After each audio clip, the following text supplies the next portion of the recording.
I worked with a couple one time where two stepbrothers, about the same age, 11 and 12, as I recall, weren't getting along very well.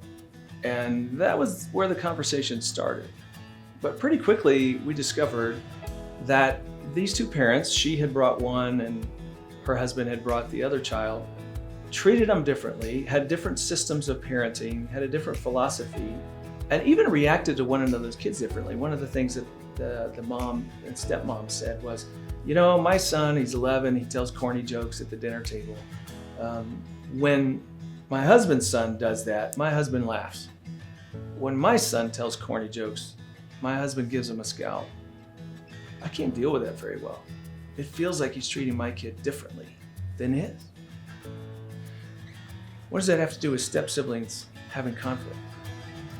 Well, they're kind of picking up on this whole thing. They're picking up on the difference between the parents and how they're treating one another and the animosity that's developing between them as a couple regarding the children.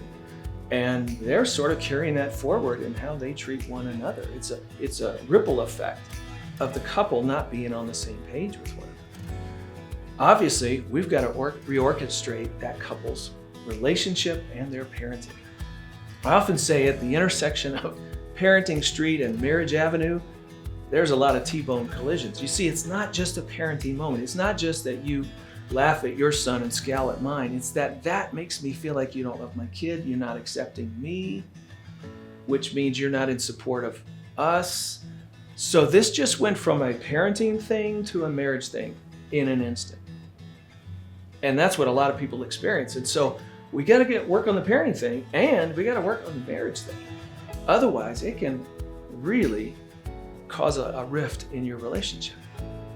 All right, what's it about, stepdad? This scowling, and what's that about? I want to help this couple go, behind closed doors and have a conversation about accepting one another, about the perception of embracing one another's kids, their philosophies of parenting, and like they're on different levels. So we got to figure out somebody's coming down or somebody's going up, or maybe somebody goes down a lot. I don't know. Like those are a lot of conversations they need to have, often with the help of a pastor or counselor, somebody that can help guide them through this so that they end up on the same page about their expectations around behavior at the dinner table, and that becomes consistent.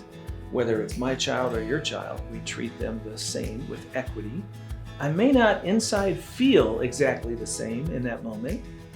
That's okay, but do I externally treat them the same? That's what we need to go for.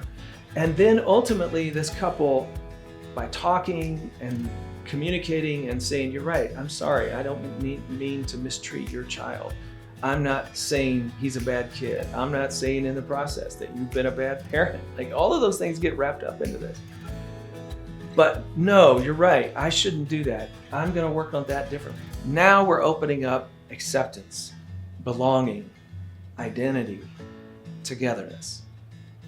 And that not only improves Parenting Street, helps you have a better Marriage Avenue experience as well.